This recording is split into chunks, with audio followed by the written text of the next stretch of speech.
নমস্কার, আমি Tanushree Mitrapal, reiki master teacher. আজকে যে বিষয় নিয়ে আলোচনা করব, মোহিনী একাদশীর ব্রত মাহাত্ম্য। অবশ্য করেই আলোচনা করব। তার আগে প্রত্যেক দিনের মতো যেটা আপনাদেরকে মনে করিয়ে দিই, সেটা হচ্ছে আমার চ্যানেলে যদি আজকে প্রথমবার ভিজিট করেন তাহলে অবশ্য করেই চ্যানেলটা সাবস্ক্রাইব করে নেবেন। ভিডিও ভালো লাগলে একটা লাইক করবেন। কোথা থেকে দেখছেন সেটা কমেন্টস করে জানাবেন। আর অবশ্য করে আত্মীয় স্বজন বন্ধু বান্ধবের কাছে শেয়ার করবেন, যাতে এই ইনফরমেশনগুলো সকলের কাছে পৌঁছায়। এই একাদশী স্টার্ট হচ্ছে 26শে এপ্রিল রবিবার 8টা 4 PM আর ছাড়ছে 27শে এপ্রিল সোমবার 7টা 56 PM। তিনি একাদশীর ব্রত কথা আলোচনা করতে গেলে প্রথমেই বলবো, ধর্মপুরাণে বৈশাখ শুক্লাপক্ষের মোহিনী একাদশীর ব্রত মাহাত্ম্য বর্ণনা করা হয়েছে।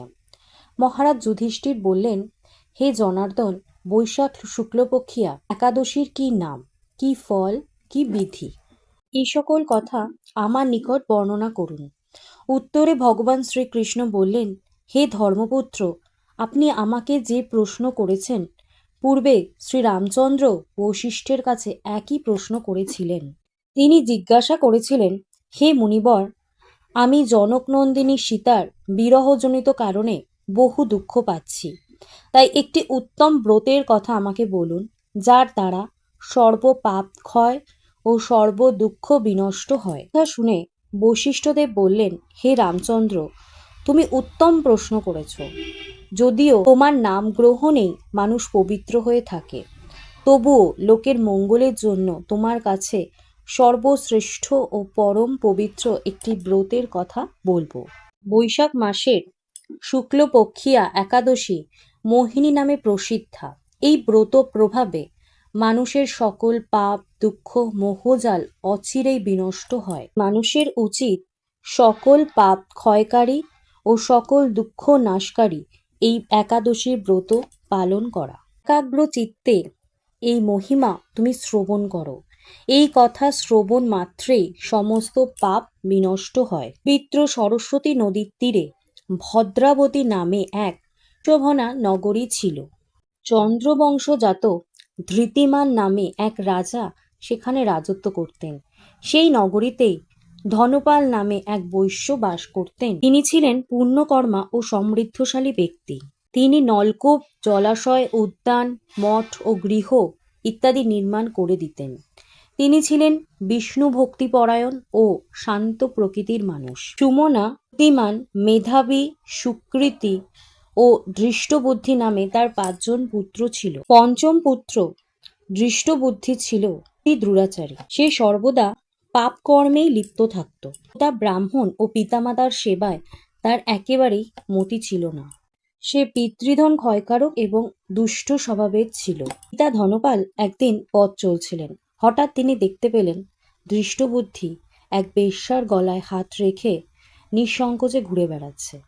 তার নির্লজ্জ পুত্রকে এইভাবে চৌরাস্তায় ভ্রমণ করতে দেখে তিনি অত্যন্ত মর্মাহত হলেন। কুস্বভাব দর্শনে ক্রুদ্ধ হয়ে তিনি তাকে গৃহ থেকে বার করে দিলেন। তার আত্মীয় স্বজনও তাকে পরিত্যাগ করল।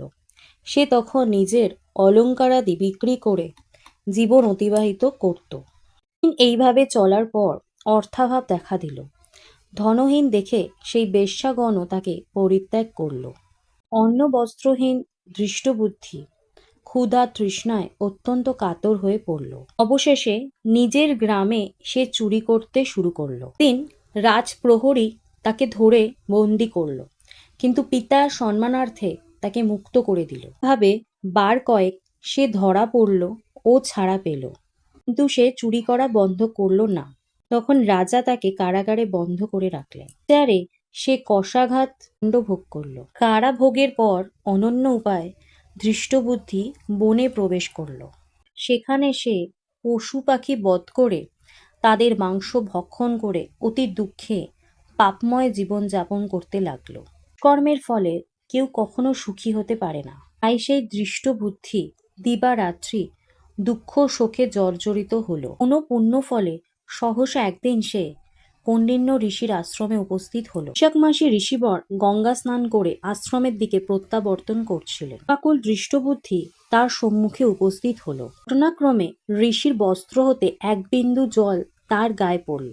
এই জল স্পর্শে তার সমস্ত পাপ দূর হলো। হঠাৎ তার শুভ বুদ্ধির উদয় হলো।